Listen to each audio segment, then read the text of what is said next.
ఉన్నటువంటి PCC office bearers Alam Khan garu, ఇంకెవరున్నారు, దయాకర్ గారు చెప్పారు, ఇక్కడ మైనపల్లి హనుమంతరావు గారు, పత్రికా సోదరులందరికీ సోదరులందరికీ అమ్మ, మేము ఎందుకు వచ్చాము ఇక్కడికి? మోడీ గరీబ్ వాళ్ళకి కష్టాలపై కష్టాలు పెడుతున్నాడు. పనికి ఉపాధి హామీ అనేది ఎప్పటి నుంచి తెలుసా మనకి? అక్కడ గుర్తుంది, ఎన్నేళ్ళైంది? దాదాపు 20 ఏళ్ళైంది. ఎవరు పెట్టింది ఇది? గుర్తుందమ్మా? పనికారం ఉపాధి ఎవరు తీసుకొచ్చారు? ఉపాధి హామీ సోనియా గాంధీ గారు, మన్మోహన్ సింగ్ గారు ఇద్దరు కలిసి తీసుకొచ్చారు. ఎప్పుడు తీసుకొచ్చిండ్రు? ఎందుకు తీసుకొచ్చిండ్రు? 2005లో సోనియా గాంధీ గారు పర్యటన, అనంతపూర్ పర్యటనలో ఉన్నారు. అనంతపూర్ జిల్లా మన ఆంధ్రప్రదేశ్ ఉండే. ఆ ఊళ్ళో తిరుగుతున్నప్పుడు ఇళ్ళకి అన్ని తాళాలు కనబడాయి. అడిగింది, ఎందుకు ఇట్లా తాళాలు వేసిందంటే ఇక్కడ పనికి చెప్తలేదు, అనంతపూర్కి అందరూ భీమ్గాలు అదేది బెంగళూరు తదితర ప్రాంతాలకు బతకడానికి పోతున్నారు, గ్రామాల్లో పర్లేదని చెప్తే సోనియా గారు చలించిపోయింది.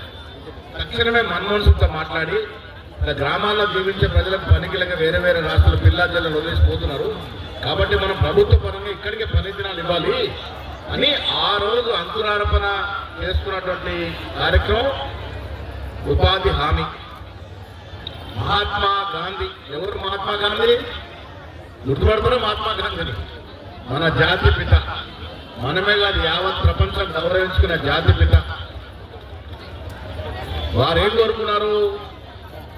భారతదేశం ఆత్మ అంతా కూడా గ్రామాలు ఉంటుంది. భారతదేశం గుండెకాయ గ్రామాలు ఉంటుంది. గ్రామాలు ఇలాంటి గరీబ్ జనం గుండెనే భారతదేశం గుండెని కోరుకున్నాడు. ఆయన ఏమన్నాడు? గ్రామ స్వరాజ్యం.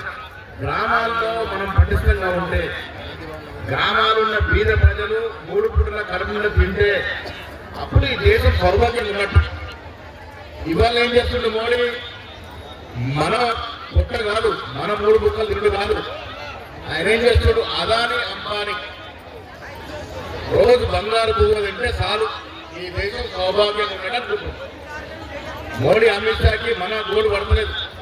పనికి ఆహార పథకంతో 3 పూటల గరీబోళ్ళు తింటే బాధ లేదు, ఆయన ధ్యాస లేదు. అదాని అంబానీ లాంటి పెద్దలు మాత్రం గోల్డ్ అన్నం తినాలని కళ్ళబడ్డాడు. దానికోసమే పనికి ఆహార పథకాన్ని తీసేసే ప్రయత్నం చేస్తున్నాడు. ఎట్లా చేస్తున్నాడు? ముఖముద్దరు చేస్తున్నాడు. రియాక్షన్ వస్తుందని గాంధీ మాత్రం పేరు తీసేసి నిధుల కొరత పెట్టింది. ఇలా తెలంగాణ ప్రభుత్వం 40% భరించాలంటుండు.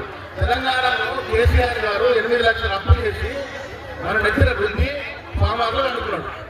8 లక్షల కోట్ల అప్పు కట్టడమే సతమతం అవుతున్న మనకు పనికి ఆహార పథకం ఒక భారంగా మారుతుంది. కేంద్ర ప్రభుత్వమే మొత్తం నిధులు ఇవ్వాల్సినటువంటి పనికార పథకం మీద రాష్ట్ర వాటా 40% పెట్టడం అంటే మెల్లమెల్లగా ఈ పనికార పథకాన్ని ఎత్తేసే ప్రయత్నం ఎన్నికలు దీన్ని మొత్తంగా ఎత్తేయాలని ప్రయత్నం చేస్తున్నాడు. అందుకే వేళ సోనియా గాంధీ గారు ఏమన్నారు? మీరు గ్రామాలకు వెళ్ళండి, గ్రామ ప్రజలకు చెప్పండి, మండలాలకు వెళ్ళండి, అక్కడ చెప్పండి మోడీ వికృతాలు, మోడీ ఏ రకంగా బిల్ల ప్రజానికి మోసం చేస్తుందో చెప్పాల్సిందిగా సోనియా గాంధీ గారు, ఖర్గే గారు, రాహుల్ గాంధీ గారు చెప్తే నేను మీనాక్షి గారు వాళ్ళు మీ దగ్గరికి వచ్చినాం. ఎందుకు వచ్చినాము? ఈ పనికార పథకాన్ని ఎత్తేస్తున్నారు, మనం దీన్ని ఎదిరించి మళ్ళా ఉంచుకోవాలంటే ఎవరు చేయగలుగుతారు? ఎవరు కొట్టగలుగుతారు దీని మీద? పార్లమెంట్ లో సోనియా గాంధీ గారు, రాహుల్ గాంధీ గారు, ప్రియాంక గాంధీ గారు, ఖర్గే గారు వాళ్ళే కొట్లాడతారు. వాళ్ళకు మద్దతుగా మనం ఉంటే ఈ పనికార పథకంగా కొట్లాడి తీసుకొచ్చిన ఉద్దేశం తీసుకొచ్చినాం.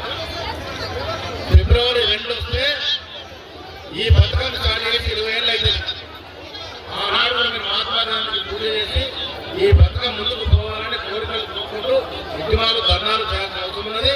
ఇలా మెదక్లో ఈ కార్యక్రమం పెట్టడానికి కారణం ముందుగా మీకు మేలుకొని రావాలి, మీకు తెలవాలి మోడీ ఎట్లా మనల్ని మోసం చేస్తున్నాడు, మన భూవ ఎట్లా నాకుంటున్నాడు, మన నోటి నాడు వచ్చినటువంటి కూడిని నాకునే ప్రయత్నం చేస్తా ఉన్నాడు. నోటి నాడు ముందరే తనదన్న ప్రయత్నం చేస్తుంది కాబట్టి మీకు తెలవాలనే కార్యక్రమంలో భాగంగానే డీసీసీ నేతృత్వంలో ఇలా డీసీసీ అధ్యక్షులు ఈ కార్యక్రమం ఏర్పాటు చేస్తాం.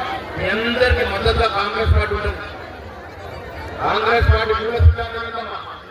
గరీబోళ్ళ వర్గాలు, గరీబోళ్ళ party Congress party, SC ST బీద ప్రజల యొక్క పార్టీ కాంగ్రెస్ పార్టీ, మీకోసం పుట్టిన పార్టీ, గాంధీ మాతలు పెట్టిన పార్టీ కాంగ్రెస్ పార్టీ. కాబట్టి మీ చేస్తున్నట్టు మీ కార్యక్రమం చెప్పడానికి ఈ కార్యక్రమం ఇంతమంది జాబ్ కార్డులు